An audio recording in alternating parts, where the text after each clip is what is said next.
दफ्तर में चर्स पीना सख्ती से मना है। इसका मतलब तो हुआ कि दफ्तर के बाहर पी जा सकती है। और स्कूल बस के पीछे लिखे हुए इस जुमले ने तो आपको परेशान कर दिया होगा। बार बार हारन देकर ना छेड़ें, मैं बच्चों वाली हूँ। और दूध वाली गाड़ी का यह स्लोगन तो आपके बच्चों को भी चुप करा कर रख देगा। ना रो बच्चा, मैं दूध लेकर आई। और अगर लोग आपके पैसे देकर वापस ना करते हो तो यह तरीका अच्छा रहेगा। सामने वाले यामीन हाउस ने हमारे 9,000 रुपये वापस नहीं किए, इसलिए उधार बंद है। इस बंदे ने तो यामीन पकवान वाले की धोती ही खोल कर रख दी है। किसी सस्ते आशिक की बाइक के पीछे लिखा हुआ यह फिक्रा आपके बड़े काम आ सकता है। 2 लाख खा गई 200 करके।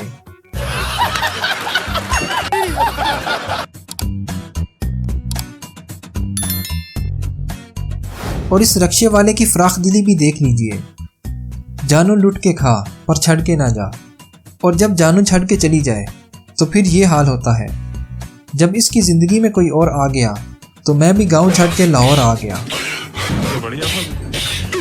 अब इस गाड़ी वाले की अपने अब्बे से नहीं बनती तो इसने ये लिखवा दिया, मेरी माँ मेरी जन्नत, और नीचे अब्बा 420। अब स्कूल वालों को भी देख लीजिए। गवर्नमेंट प्राइमरी स्कूल मंजी तोड़, गवर्नमेंट गर्ल्स हाई स्कूल ससुराल। और इस स्कूल का स्लोगन तो बच्चों को रात को सोने भी नहीं देता होगा। जीना होगा मरना होगा, पप्पू तुझे पढ़ना होगा। किराया बस दा, मज़ा जहाज दा। और जहाज भी वो जिसकी फ़्लाइट डायरेक्ट जन्नत जाती है। अब टेलर के बहाने भी सुन लीजिए। टेलर एतकाफ़ पर बैठ गया है, कपड़े ईद के बाद मिलेंगे। अब इस जनरल स्टोर की भी सुन लीजिए, जो वाकई आपको हैरान और परेशान कर देगा। उधार 80-90 साल के बूढ़े को दिया जाएगा, और वो भी उसके वालिद से पूछकर। मतलब फिर ना ही समझिए।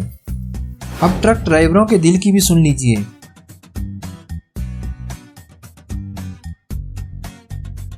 गियर लगा देता हूँ क्लच पकड़े बगैर, तेरा अन्य व याद आना एक्सीडेंट कराएगा। अगर आपको वीडियो अच्छी लगे तो लाइक करके चैनल को सब्सक्राइब कर दीजिएगा।